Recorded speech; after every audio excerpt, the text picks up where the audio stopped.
আসসালামু আলাইকুম international news বাংলায় আপনাদের স্বাগতম। শুরুতে থাকছে শিরোনাম। ইরানে হামলার প্রস্তুতির শেষ ধাপে যুক্তরাষ্ট্র। বিক্ষোভের উস্কানিদাতাদের কোনো ছাড় নয় ইরান। চীনের সাথে বাণিজ্য চুক্তি নিয়ে পিছু হটল কানাডা। ভেনেজুয়েলা অভিযান নিয়ে ট্রাম্পের চাঞ্চল্যকর তথ্য ফাঁস। ইরান কাউকে ভয় পায় নাবাঙ্কারে লুকিয়ে নেই খামেনি। ইরানে সম্ভাব্য সামরিক হামলার প্রস্তুতির শেষ পর্যায়ে রয়েছে যুক্তরাষ্ট্র।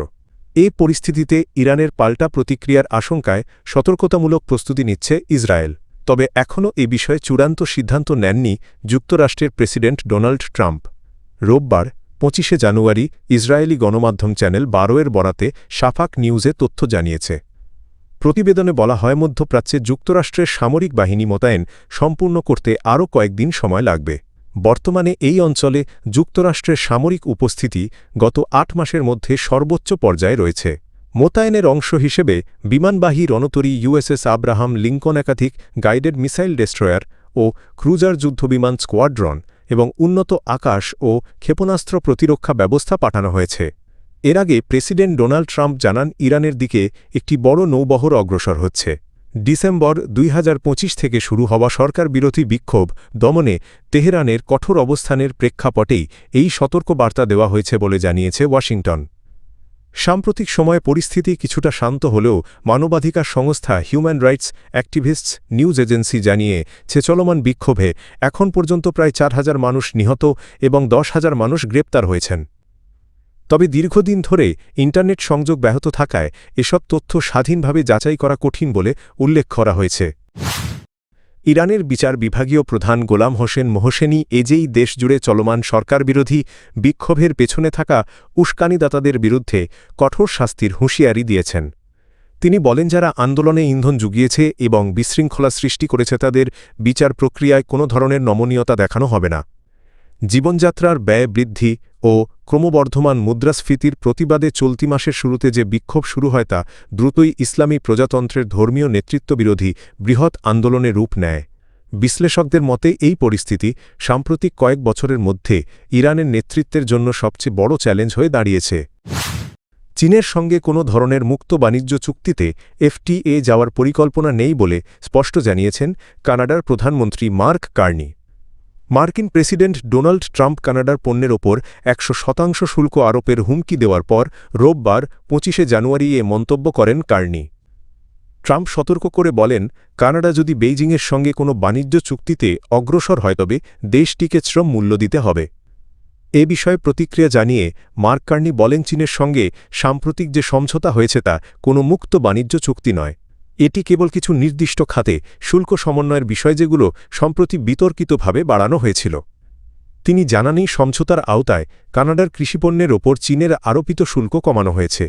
এর বিনিময়ে কানাডা চীনা ইলেকট্রিক গাড়ির ওপর আরোপিত শুল্ক কিছুটা কমাতে সম্মত হয়েছে। এদিকে ডোনাল্ড ট্রাম্প সামাজিক যোগাযোগ মাধ্যমে অভিযোগ করেন, চীন ধীরে ধীরে কানাডাকে সম্পূর্ণ দখলে নিচ্ছে। ব্যঙ্গ করে তিনি বলেন, অন্তত আইস হকি খেলাটিকে যেন চীন কানাডার কাছ থেকে না নেয়।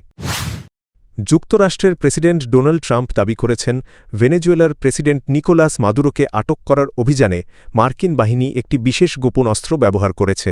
তিনি জানান, ডেসকম্বোবুলেটর নামের এই প্রযুক্তির মাধ্যমে ভেনেজুয়েলার সামরিক সরঞ্জাম ও প্রতিরক্ষা ব্যবস্থা সম্পূর্ণ অচল করে দেওয়া হয়। নিউ ইয়র্ক পোস্টকে দেওয়া এক সাক্ষাৎকারে ট্রাম্প বলেন, অভিযানের সময় ভেনেজুয়েলার সেনারা রুশ ও চীনা প্রযুক্তির রকেট ছোড়ার চেষ্টা করলেও তা কার্যকর হয়নি। তিনি এই অস্ত্রকে একটি স্পন্দিত শক্তি অস্ত্র, পালসড এনার্জি ওয়েপন হিসেবে উল্লেখ করলেও এর কৌশলগত বিস্তারিত প্রকাশ করেননি। ট্রাম্পের দাবি, এই অস্ত্র ব্যবহারের ফলে কারাকাসের বিদ্যুৎ ব্যবস্থা প্রায় সম্পূর্ণভাবে বন্ধ হয়ে যায় এবং রাডারসহ প্রতিরক্ষা অবকাঠামো অকার্যকর হয়ে পড়ে। এদিকে ভেনেজুয়েলার অভিযানের পর মাদক পাচারকারী চক্রের বিরুদ্ধে সরাসরি সামরিক পদক্ষেপ নেওয়ার হুঁশিয়ারি দিয়েছেন ট্রাম্প। তিনি বলেন, প্রয়োজন হলে মেক্সিকো সহ উত্তর ও দক্ষিণ আমেরিকার বিভিন্ন দেশে ড্রাগ কার্টেলগুলোর বিরুদ্ধে স্থল অভিযান চালানো হতে পারে। ট্রাম্প জানান, মার্কিন প্রশাসনের কাছে কার্টেলগুলোর ঘাঁটি ও যাতায়াতের রুট সম্পর্কে বিস্তারিত তথ্য রয়েছে এবং শিগগিরই তাদের লক্ষ্য করে অভিযান চালানো হবে। তিনি শুক্রবার 23 জানুয়ারি প্রশান্ত মহাসাগরে একটি মাদকবাহী নৌকায় মার্কিন হামলার তথ্য নিশ্চিত করে বলেন, এটি কেবল শুরু।